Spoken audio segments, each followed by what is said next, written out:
some time back, I discovered about Cheche Bookshop, and when I went through their catalog, I found out that they are Pan-African and they do support the sort of topics that I cover. And I have been a published author for a while, and it hasn't been easy to get Kenyan bookstores to stock my book, mostly on ideological grounds, because if you go against the system, then the system will go against you. And the system is really networks of coconuts, networks of sellouts, people who believe that it is their God-given duty to defend the current status quo. So if you do any sort of project that goes against the current status quo, many people will come against you. There's a reason why third world countries like Kenya are third world countries. It's because the intelligentsia, the middle class, the elites are mostly brainwashed Africans who are turned inside out. I refer to them as coconuts, brown on the outside but white on the inside, and they strongly believe that it's their job to defend the system that the British left. And I'm against that system. I would like to overthrow that system and crush it once and for all. The elite and the middle class of Kenya would generally be opposed to someone like me, because I'm against all the basic pillars of the current system that we have, which include religion. I'm against the worship of European statues and mannequins as God, and majority of the people in Kenya do worship European statues and mannequins. In fact, if you go to so many Kenyan houses, you'll find images of Europeans that the Africans are. If you ask them who are these Europeans that you've put on your wall, they'll tell you that those are their gods. Very, very bizarre. So I'm against that. So if you're against things of that nature, the people will be against you, because you're going against their Mzungu gods. And I'm also against cultural imperialism. This simply is manifested in that when you switch on your TV, you'll find majority of the programming is again the Mzungu. You'll find a lot of the bulk of it is foreign programming, directly from the West, directly into the households. Companies like DSTV have done a lot to erode African culture. They have done a lot to brainwash Africans, so that when you're talking to your basic African in Kenya today, you're literally talking to some kind of false version of an American, or a false version of an Arab. And the people genuinely believe within themselves that they are mini Arabs and mini Mzungu. So if you go against the Arab, if you go against the Mzungu, they will go against you. So to get information out opposing this system is very, very difficult. And the gatekeepers traditionally have been the mass media and the book distribution networks, the publishers. So originally I could not even get a Kenyan publisher, and any publisher I went to condemned me. And in fact, there was one publisher, they used to be in Madaraka, can't remember their name, but the editor called me and told me to come and collect my garbage, otherwise he would throw it in the trash bin. So the gatekeepers traditionally have defended the system that the British left.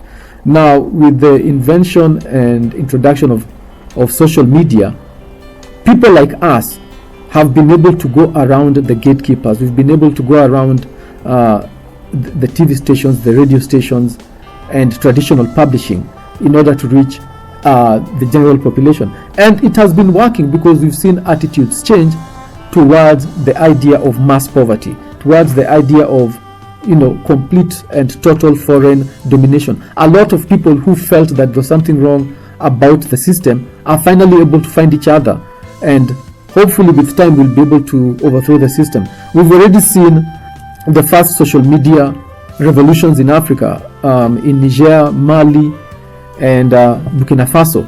It's very, very young people who've overthrown foreign domination, and they were asking very basic questions, like the current president of Burkina Faso. He asked some very, very common sense questions that many people ask. He questioned the extreme poverty of his country. He questioned why all the gold mines were owned by the Mzungu, and that is very encouraging, because it has yet to spread to Kenya, because in Kenya all the major gold mines are also owned by the Mzungu, and by law all gold must be handed over to the British. And in fact, the law that was passed in 2016 is called the Mining Act, says that it is illegal for Africans to possess gold in Kenya. And it was passed by the Parliament of Kenya. So the coconuts are still very much in authority. They're still very much in power. The general policy of the elite would be considered treason in any other society. But this is what we have to deal with. So at any rate, for a long time, we would be condemned. Anyone who questioned the system would be condemned strongly by other Africans who feel that they are the defenders of the Mzungu, they are the defenders of the Arabs, they are the defenders of the current status quo.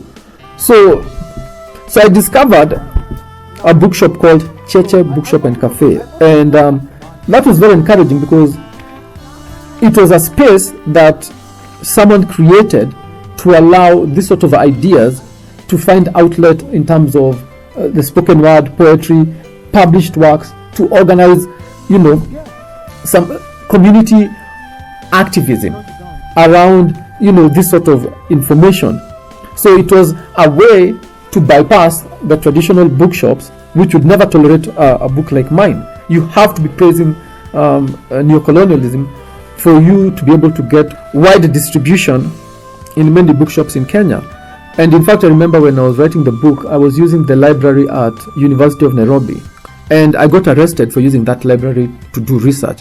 They were really, really opposed to whatever I was trying to write, because the university, again, and the education system in Kenya is a very, very major pillar that props up this system that keeps us down and in poverty. So they got me arrested, and they banned me from ever using the library at University of Nairobi, which was very strange because within a few months I had been enrolled in that university. At any rate, Cheche Bookshop is an art and cultural space located in Lavington, Nairobi. So I went there and I spoke to the founder, and she is an amazing lady called Uba, and I had a conversation with her, and she was like, yeah, sure, bring a couple of copies and we will stock your book. We'll actually stock it. And I was very grateful because this is the first time I've been able to get a Kenyan bookshop to agree to stock my book. So it was very encouraging. So I think all of us should visit Cheche Bookshop, and we should also support them, because we cannot all be put in the same ideological prison. We need to be able to break out of the ideological prison that we have been put by the raining coconuts. So let us support Cheche Bookshop. If you just go to Google Maps, you'll be able to find its location in Lavington. So I went there, dropped off my book, and had a very interesting conversation with Miss Uba. It was an eye-opening conversation, and I would encourage you to go to their Facebook page and follow. I would encourage you to go to their Twitter feed and follow and support. I would encourage you to visit the bookshop. They have a lot of cultural activities that happen there. So I hope to bring more awareness about this space, and hoping that more of us, I would hope that more of us would go and support this bookshop and cultural space. And if you go there, try and buy a couple of books that may interest you, just to support the space.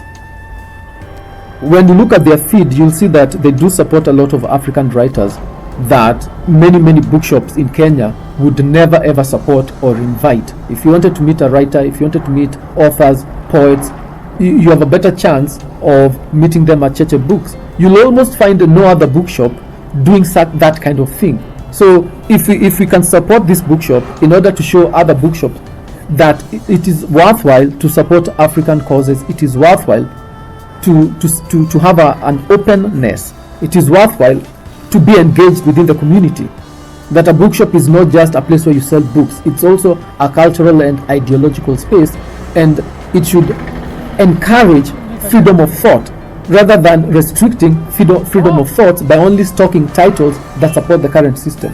So I would encourage all of us to support Cheche Books in the hope that that concept would spread generally throughout the publishing space in Kenya. Thanks.